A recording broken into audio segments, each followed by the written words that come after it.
আপনারা হয়তো দেখতে পারতেছেন আমার গর্ভবতী হাঁস, এগুলা কিন্তু একদিনে হয় নাই, দিনকে দিন রাতকে রাত পরিশ্রমের ফসলে হলো এই গর্ভবতী হাঁস। এগুলা মূলত ফ্রান্সের ব্রিড। এটা আপনারা কি জন্য পালন করবেন? এটা দ্রুত মাংস বর্ধনশীল জাতের একটা হাঁস, যেগুলো মাত্র 45 দিনে 3 কেজি ওজন হয়ে থাকে। এগুলা আপনারা যদি কেউ চান মাংসের জন্য করতে পারেন, এটা ডিমের জন্য করতে পারবেন। ডিমও মোটামুটি ভালোই ডিম দেয়, ডিম থেকে বাচ্চা উৎপাদন করে আপনারা বিক্রি করতে পারবেন। আপনারা যদি এই পিকনিক স্টার 13 জাতের হাঁস পালেন, এটা 45 দিনে গড় ওজন 3 কেজি 3.5 কেজি হয়ে থাকে। এগুলো আপনারা অবশ্যই লাভবান হবেন এই হাঁস লালন পালন করে। শীতকালেই অনেকের কাছে হাঁসের মাংস অনেক প্রিয়, অনেকে আবার সবসময় হাঁসের মাংস খেতে স্বাচ্ছন্দ্য বোধ করে। বাংলাদেশে কিন্তু এখন 12 মাসই হাঁসের মাংসের চাহিদা থাকে। আমরা এই মুহূর্তে আছি ফরহাদ ভাইয়ের হাঁসের খামারে। আপনারা আমার পাশেই যে হাঁসগুলো দেখতে পাচ্ছেন, এগুলো হচ্ছে ফ্রান্সের পিকিং স্টার 13 প্রজাতির হাঁস। এই হাঁসের প্রধান গুণ হচ্ছে এরা 45 থেকে 50 দিনের মধ্যেই প্রায় 3 কেজি ওজন হয়ে যায়। চিন্তা করা যায় যে এত অল্প সময়ে এই হাঁস এত বেশি ওজন হয়, আসলেই কিন্তু সত্য। এই হাঁসের প্রধান গুণই হচ্ছে এরা অল্প সময়ে খুব বেশি মাংস বর্ধন করে। আজকের এই পর্বে আমরা আপনাদেরকে দেখাবো ফরহাদ ভাইয়ের হাঁস পালনের সার্বিক চিত্রগুলো। আশা করছি পুরোটা আয়োজন জুড়ে পাশেই থাকবেন। আসসালামু আলাইকুম ফরহাদ ভাই। ওয়ালাইকুম আসসালাম। কেমন আছেন? জি ভাইয়া ভালো আছি, আপনি ভালো আছেন? আলহামদুলিল্লাহ, আমি অনেক ভালো আছি। আর ভালো লাগছে আপনার হাঁসের খামারে এসে। এগুলো আমাদের পিকিং স্টার 13 হাঁসের প্যারেন্ট স্টক। আচ্ছা, বেশ চমৎকার, শুধু সাদা আর সাদা। জি ভাইয়া, এগুলো তো হাঁস হয় সাদা আর কি, আর অনেক বড় হয়, বিগ সাইজ হয়। হ্যাঁ মাশাআল্লাহ, সাইজগুলো কিন্তু বেশ চমৎকার। কেমন ওজন আছে এগুলো এখন এভারেজ? এগুলা এভারেজ যদি ধরা হয় তাহলে 3 কেজি প্লাস আছে, 3 কেজি 200 এরকম। এগুলো তো প্যারেন্টস? এগুলো প্যারেন্টস। আমরা খাদ্য দিচ্ছি হলো D3 খাদ্য, এগুলো আমরা শুকায় রাখতেছি, বডি ওয়েট কমায় রাখতেছি আর কি। যদি প্যারেন্টস তৈরি না হতো সেক্ষেত্রে সর্বোচ্চ কত কেজি ওজন আনা সম্ভব 6 মাসে? ধরেন যে আপনার আমরা ওরকম করে আসলে ভাই কোনোদিন করে দেখি নাই, করে দেখলে বলতে পারতাম। তারপরেও আমরা ওই যে এমনি বাড়িতে পালার জন্য যেগুলো পাচ্ছি 4.5 কেজি পর্যন্ত হয়েছে। এরপরে আর আমরা জমা করে খেয়ে ফেলছিলাম। 4.5 কেজি? জি 4.5 কেজি। আচ্ছা, না আপনার খামারে এসে মনটা ভরে গেল। এক পাশে প্রচুর হাঁস রয়েছে, অন্য পাশে ডিম সংগ্রহ করছেন। এই দৃশ্যগুলো কিন্তু আসলে সত্যি অনেক ভালো লাগে।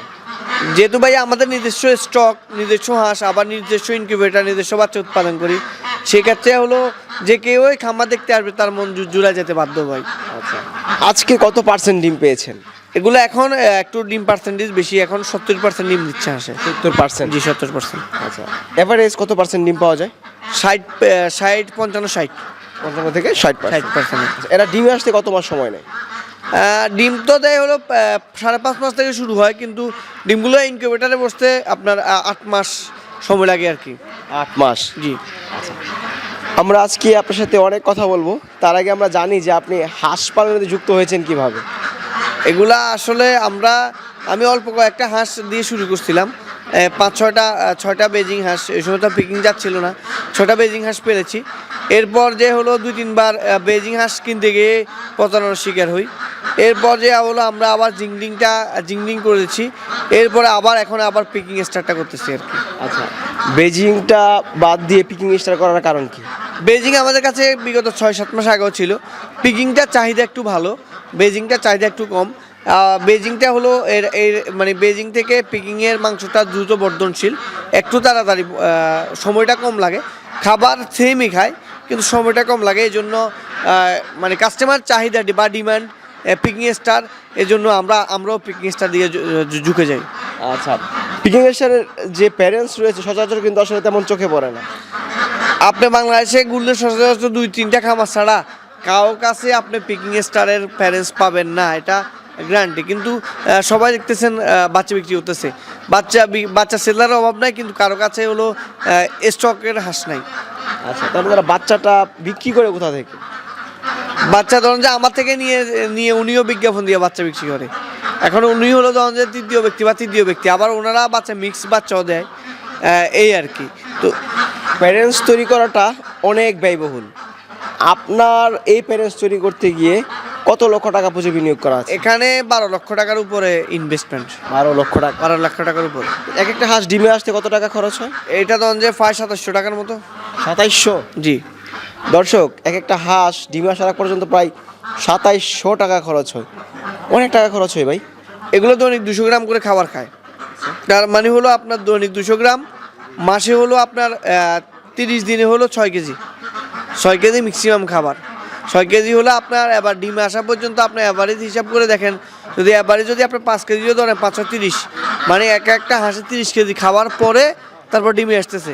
এখন একটা খাবারের বস্তার দাম হলো ধরুন যে আপনার 3000 টাকা, তাহলে 1500 টাকার ম্যাক্সিমাম, 1500 টাকা 1800 টাকার খাবারই খাচ্ছে। 1800 টাকার যদি খাবার খায়, এরপর আসেন এদের টিকা, বার্ডফ্লু, ডাক প্লেগ, ডাক কলেরা, এই টিকা খরচ আছে ধরেন যে অ্যাভারেজ আপনি ধরতে গেলে 170 থেকে 180 টাকা। তাহলে আপনার মানে যদি ওখানে 1600-1700 টাকা যায়, এখানে প্রায় 2000 কস্টিং পড়ে যায়। এবার আসেন আপনার শেড ভাড়া, কারেন্ট বিল, লেবার খরচ, এগুলো সহ হিসাব করলে 2500-2700 টাকা পড়ে যায় ভাই। এটা খাতা কলমে হিসাব। এই যে এত টাকা বিনিয়োগ করেছেন, কারণ অনেকেই বলে শীতকালে এই হাঁসের চাহিদা বেশি থাকে, এখন তো গরম পড়ে গিয়েছে। ভাই আমরা যেহেতু স্টকের মালিক, আমরা যেহেতু বাচ্চা উৎপাদন করি বা আমরা খামারি করি, তো যেহেতু খামার করি সেহেতু আপনাদের কাছে গরমকাল, শীতকাল, বর্ষাকাল কোনো কালই নেই। আমাদের কাছে সবসময় হলো ডিম পাইতেছে, আমরা মেশিনে ডিম ঢুকাচ্ছি, বাচ্চা ফুটাচ্ছি, বাচ্চা সেল করতেছি।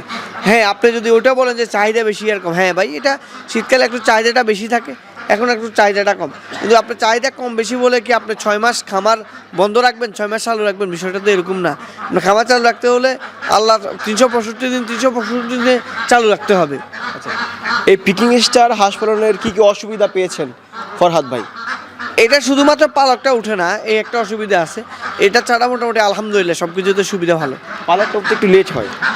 পালক আসলে যেহেতু ওই 45 দিন বা 40 দিনে, আপনারা তো বিভিন্ন জায়গায় যান, যারা বিক্রি করে তাদের জন্য একটু সমস্যা হয়ে যায়, কারণ এরা পালকটা উঠে কম। পালকটা কম উঠার কারণে এটা সেল করতে গেলে একটু ঝামেলা হয়। আর যদি কেউ 55 দিন বা 60 দিনে সেল হয়ে যায়, তখন পালকটা সুন্দর করে উঠে যায়। একটু বেশি সময় লাগে। একটু বেশি সময় লাগে, হ্যাঁ। আচ্ছা, আর সুবিধা কী কী আছে? সুবিধা হলো এরা কম কম কম খাবারে না, অনেক বেশি খাবারে অনেক তাড়াতাড়ি বড় হয়। আচ্ছা, এটা বেশি খাবারে? বেশি খাবারে মানে ওরা খুব বেশি খায়, কিন্তু আবার খুব তাড়াতাড়ি বড় হয়, তাহলে ওটার ফিডব্যাকটাও তাড়াতাড়ি পাওয়া যায়, মানে ক্যাশটা চলে আসে আর কি। আচ্ছা, মাংসের জন্য অনেকেই এই হাঁস লালন পালন করতে চায়। মাংসের জন্য অনেকজনে পালতেছে, এখন নতুন করে অনেকজনে আমাদের কাছে আসতেছে নতুন করে প্যারেন্টস স্টক করার, কারণ এটা তো আমরা কোম্পানি থেকে বাচ্চা নিয়েছিলাম, বা যারা এখন নতুন করে করতে আসতেছে তারাও আমাদেরকে দেখেই, আমাকে দেখে অন্তত বাংলাদেশে 5-7টা খামার হচ্ছে, মানে এগুলো বাচ্চা উৎপাদন যাচ্ছে আর কি, স্টেপ বাই স্টেপ। আচ্ছা, কী কী ভ্যাকসিন করা আছে এই হাঁসে? এটা হলো ডাক প্লেগ, ডাক কলেরা আর বার্ডফ্লু, এই তিনটা ভ্যাকসিন করা আছে। কোন কোন বয়সে ভ্যাকসিনগুলো করতে হয়? এগুলো হলো 14 দিনে, 21 দিনে, 28 দিনে, আবার এই ক্রমান্বয়ে বুস্টার ডোজ, এরপর প্রতি 3 মাস পর পর। এখন কোন ধরনের খাবারটা দিচ্ছেন? এখন আমরা দিচ্ছি নিউ হোপ কোম্পানির D3 ফিট। আচ্ছা, দৈনিক কত গ্রাম খাবার খায় সর্বোচ্চ? এগুলোকে আমরা 180-90 গ্রাম দিচ্ছি। প্রায় 200 গ্রাম খাবার প্রয়োজন হয় স্টকের জন্য। হ্যাঁ, স্টকের জন্য। তো খরচটাও অনেক বেশি। এরা খাবার দিতে পারলে এরা একটা আপনার 300 গ্রাম পর্যন্ত খাবার খেতে পারবে। 300 গ্রাম? 300 গ্রাম। এরা তো ভাই আমরা বডি ওয়েটগুলো কমায় রাখলে ডিম উৎপাদন বেশি হয়। খাবার যদি একটু বাচ্চা দেয় দিই, এগুলো সাইজ হয়ে যাবে, কিন্তু এরা ডিম উৎপাদনে যাবে না।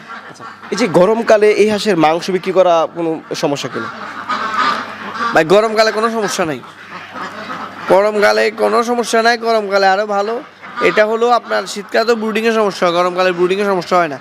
আর মাংস যারা কিনে তারা সারা বছরই কিনে কম বেশ, হয়তো রেট 10 টাকা 20 টাকা বাইক কমে বাড়ে, এটা হলো মানে এই আর কি সত্য কথা, এই আর কি। কতটা পরিশ্রমের পরে আজকে আপনি এই পর্যায়ে এসেছেন? ভাইয়া এটা 2017-18 সাল থেকে আমি খামার করতেছি, কিন্তু আমি খামার করতে এসে এই পিকিং স্টারে প্যারেন্টসের যতগুলো সমস্যার সম্মুখীন হয়েছি, অন্য কোনো হাঁসে এত সমস্যার সম্মুখীন হইতে হয় নাই। এদের টেম্পারেচার নিয়ন্ত্রণ করতে হয়, মানে এদেরকে ঠান্ডাতে রাখতে হয়, এদের ডিমগুলোও বিশেষভাবে সংরক্ষণ করতে হয়। ফিউমিগ্রেশনের ব্যাপার স্যাপার আছে, ডিম এসির তলে রাখার ব্যাপার স্যাপার আছে, ইনকিউবেটর ঢুকানোর ব্যাপার স্যাপার আছে। অন্য হাঁসগুলা কিন্তু আপনারা জানেন যে 7 দিনের ডিম একসাথে জড়ো করলেও ফুটে, কিন্তু এই হাঁসের ডিম মাত্র 3 দিন বা 4 দিনে একসাথে বসায় ফেলতে হয়। এটা হলো এদের সুবিধা এবং অসুবিধা। আচ্ছা, প্রচুর ডিম রয়েছে ইনকিউবেটরে। ভাই মাশাল্লাহ, কত হাজার আছে ডিম এখন? ডিম এখন আছে হলো দুইটা মিলে 10,000। 10,000। প্রতি সপ্তাহে কত হাজার বাচ্চা বের হয়? এখন বাইরে হচ্ছে একটু কম, এখন 200 মিলে 2,500 3,000 বাচ্চা বাইরে হচ্ছে প্রতি সপ্তাহে? সপ্তাহে। আচ্ছা, অনেকেই ফরহাদ ভাই অল্প বাচ্চা নিতে চায়, কেউ 50টা, কেউ 100, এমন বাচ্চা আপনার এখান থেকে বিক্রি হয় কিনা? ভাইয়া 50টা বাচ্চা আসলে নিতে চাইলে পোষায় না।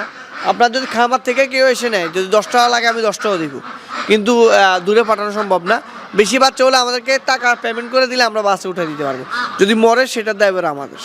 আচ্ছা, ভবিষ্যৎ কি পরিকল্পনা আছে হাঁসের নিয়ে? হাঁস নিয়ে আসলে পিকনিক স্টারে আমরা আরেকটা নতুন করে স্টক করতেছি, যেহেতু চাহিদা ভালো, সেলও মোটামুটি হচ্ছে ভালোই, আমরা চাচ্ছি যে আরও বাড়াইতে আর কি। যদি কেউ আপনার কাছে বাচ্চা অবশ্যই ভালো মানের বাচ্চা দিবেন। অবশ্যই ভাইয়া, আসসালামু আলাইকুম। ওয়ালাইকুম আসসালাম।